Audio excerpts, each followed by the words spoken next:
Okay, it's a crisp October morning, probably around 30 degrees in eastern Washington state. And I'm loving where it is right now. Because I got solar coming in big time. This is going to be about a 75 kilowatt day. Even though we're in fall, when the sun shines, we still get quite a bit of solar energy. I'm going to be explaining today my grid-tied system. This is a system that is tied to the grid, feeds power into the grid when I have more power than necessary, and takes power from the grid when I have less power. So let's get deep into what I mean by grid tied. Okay, an explanation of the grid tied system. Grid tied system is going to be the simplest system you can put in, and it has a lot of advantages. First, what does it do?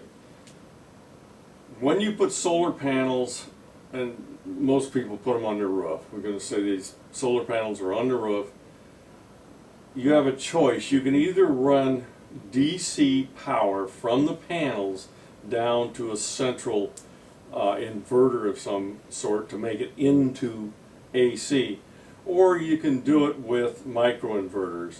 Microinverters are going to be the most common thing that everyone will use to change the DC from the panels to alternating current 240 volts up at the panels. Now you've got this power in the system now. And if you're grid tied and you are producing power in excess of what you need in the house at any given time, that power is free to go out into the grid. Now into the grid, what does that mean? It means it goes past your meters and goes out to the power pole, and it may feed your neighbors. You may actually be powering your neighbors. And you're reducing the load on the grid that the utility is maintaining.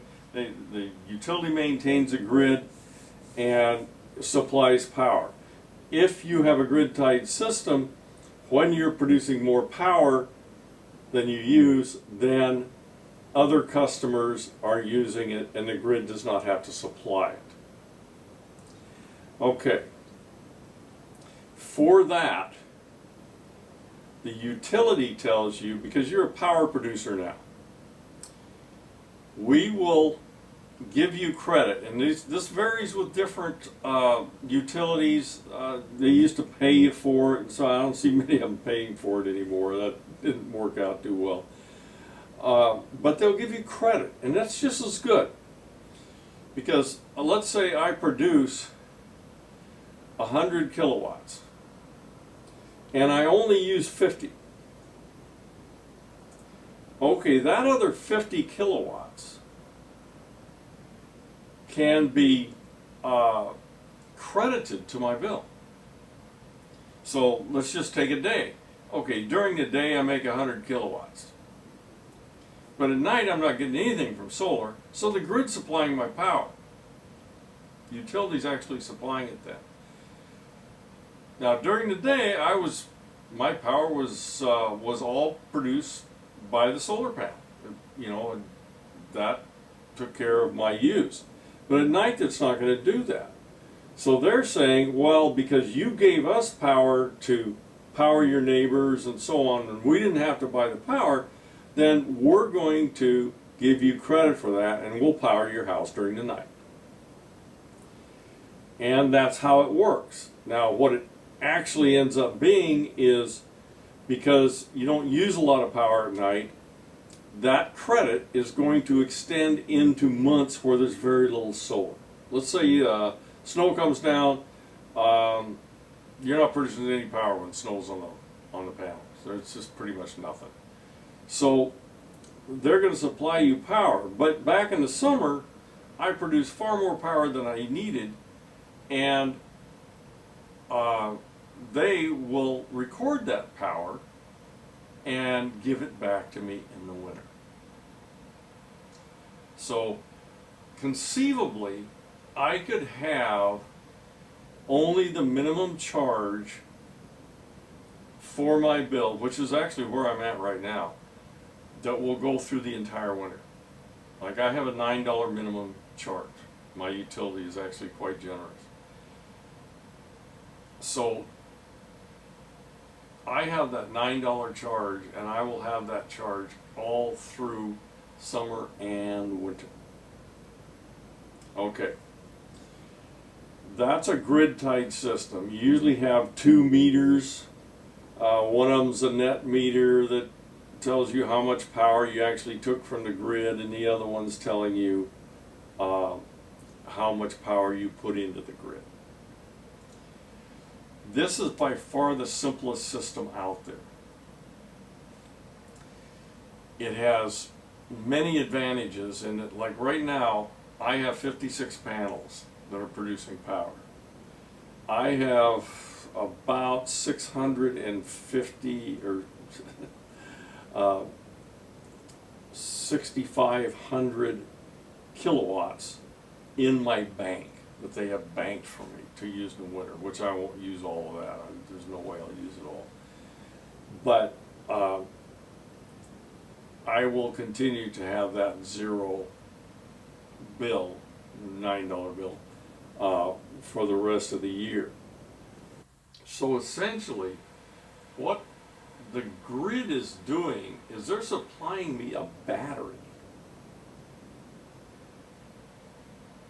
So when, like if I had a large battery and I was producing more power than I needed and I was not hooked to the grid, and I charged up this battery, then that battery would run me when there's no sun. Well, it would take a really, really, really large battery to do that, to give me 6,500 kilowatts. Most of your batteries are going to be on the order of 15 kilowatts or something. You know, it's not going to be anywhere near that much. So you're using that grid as a battery. And it's a really cheap battery because it doesn't cost you anything. At least in most places it doesn't. So the grid-tied system is by far the simplest and best system for a home or a structure that is on the grid. If you're off grid, it's a whole different ballgame. You can't do that. But this is a system I have. The system works beautifully. It has one drawback. It will not power my house if the power goes down. If the power fails, then it shuts down. Now you can set it up with a switchover that isolates you from the grid when the power from the grid goes down, and you could have a battery backup for that. But that's going to be very expensive. And if you want that, you can make that hybrid system and it'll work out, but it's going to cost you a lot more money. Now I put my panels in stages because I'm a do-it-yourselfer, and I put 14 panels in first on the south-facing part of the house. I put 28 panels on the south-facing roof of my shop, and I just finished putting another 14 panels on my west-facing roof. And west-facing does work. I will get into that in another video. But that's essentially grid tied. It's not real complex to hook up. I mean, you need to have some electrician skills, or just hire somebody to do it. But that's a grid-tied system. And I'm going to talk more about my specific grid-tied system in the future and give you an idea of how this system is actually working and give you some numbers on what it's producing. But anyway, that's what the grid-tied system is. That's it on this one.